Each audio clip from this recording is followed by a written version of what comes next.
Hi friends, welcome to my channel. ఇప్పుడు నేను చదివి వినిపించబే చందమామ కథ పేరు నోరు లేని బ్రతుకు. అలవాటు కొద్దీ పోలయ్య పెళ్ళాం ఇల్లు ఊడ్చిన కసువంతా మొండిగోడ మీదుగా పక్కింటి ఆవరణలో పోసి వెనుతిరుగుతూనే కంగారు పడిపోయింది. ఆమె గబగబా భర్త వద్దకు వచ్చి, పక్కింటి ఆవరణలో చెత్త కుమ్మరించాను, వాళ్ళు దెబ్బలాటకు వస్తారో ఏమో, కాస్త వెళ్ళి నచ్చజెప్పిరా అంది. పోలయ్య గాబరా పడిపోయాడు. అతడికి తగువులంటే మహా చెడ్డ భయం. ఇంతకాలంగా వాళ్ళ పక్కిల్లు ఖాళీగా ఉంది. పోలయ్య భార్య బద్ధకం కొద్దీ వీధిలోకి వెళ్ళక ఊడ్చిన కసువంతా పక్కింటి ఖాళీ స్థలంలో పోసేసేది. ఆ ఇంటి యజమాని పట్నంలో వ్యాపారి. అతను ఇన్నాళ్లకు ఇల్లు అమ్మగలిగాడు. క్రితం రోజే ఎవరో పెద్ద మేకల మందతో ఆ ఇంట్లో ప్రవేశించారు. పోలయ్య పెళ్ళాన్ని చీవాట్లు పెట్టి మొండిగోడ మీదుగా తొంగి చూశాడు. పెరట్లో ఒక 40 ఏండ్ల మనిషి మేకలకు తుమ్మకాయలు మేపుతున్నాడు. మాకు వీధి దూరం, ఇన్నాళ్ళు చెత్త ఈ ఖాళీ స్థలంలో పోశాం. ఇవాళ కూడా మా ఆవిడ అజాగ్రత్త కొద్దీ అలాగే చేసింది అంటూ జరిగింది ఆ మనిషికి చెప్పాడు పోలయ్య. పోలయ్య ఇలా చెబుతూ ఉండగానే ఆ మనిషి గోడ దగ్గరకు వచ్చి, మీరేమీ మొహమాట పడకండి, మీ చెత్త అంతా మా పెరట్లోనే వెయ్యండి. నా పెళ్ళాం ఎలాగూ పెరడంతా ఊడుస్తుంది గదా, అప్పుడు మీ చెత్త కూడా ఎత్తి పారేస్తుంది అన్నాడు. పోలయ్య నిర్ఘాంతపోయాడు. ఆ మనిషి మరీ నోరులేని సత్యకాలపు వాడని అతనికి తెలిసిపోయింది. మాటల సందర్భంలో ఆ మనిషి పేరు అవతారం అని, మేకలే అతడి ఆస్తి అని తెలుసుకున్నాడు పోలయ్య. అతడు లోపలికి వచ్చి భార్యతో, వాడు పేరుకు తగ్గట్టు ఒట్టి అవతారంలా ఉన్నాడు, చెత్తంతా వాళ్ళింటి వైపునే గుమ్మరించు అని జరిగింది చెప్పాడు.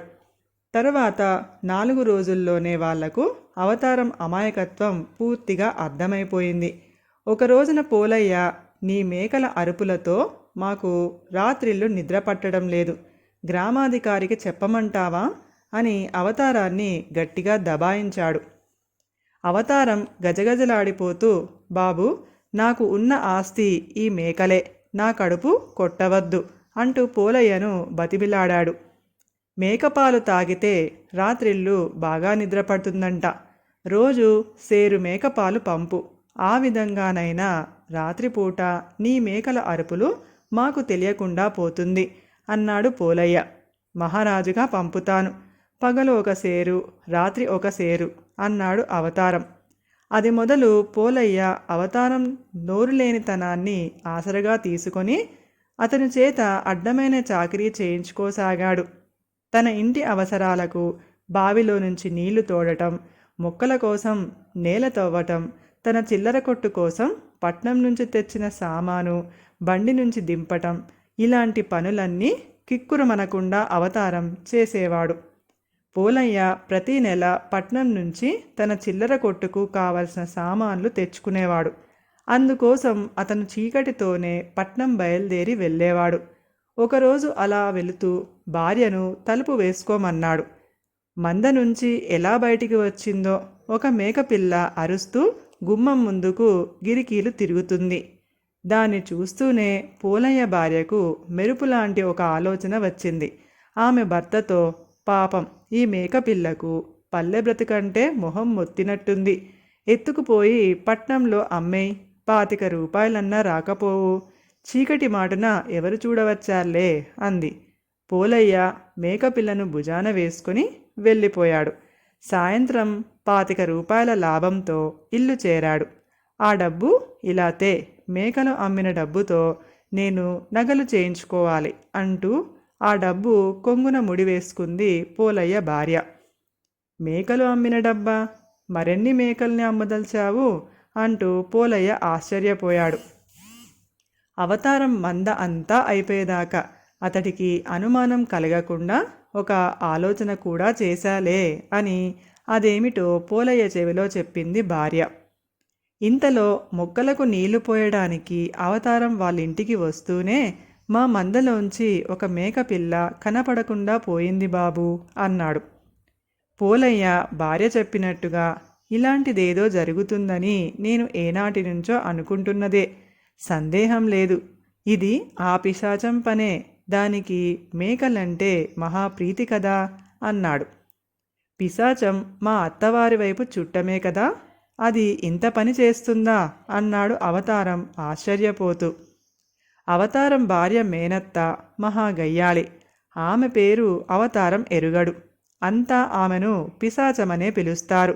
అవతారం ఆమె పేరు పిశాచమనే అనుకుంటున్నాడు.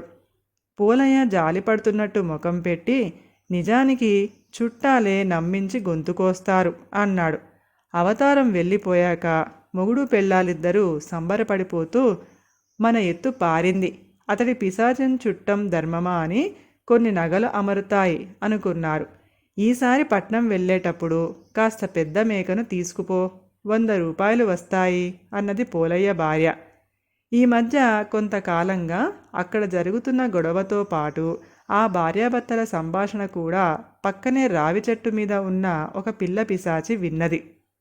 దాని అసలు నివాసం వల్లకాట్లోని ఒక చింత చెట్టు.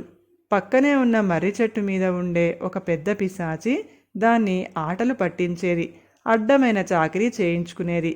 పిల్ల పిశాచి ఆ చాకిరీ చేయలేక ఏడుపు ముఖం పెడితే, నేను నిన్నేమీ రాజరంపాన పెట్టడం లేదు, పోలయ్య అవతారం చేత చేయించుకునే చాకిరీలో ఆవగించైనా నీ చేత చేయించుకోవటం లేదు, ఆ అవతారాన్ని చూసి బుద్ధి తెచ్చుకో అనేది పెద్ద పిశాచి.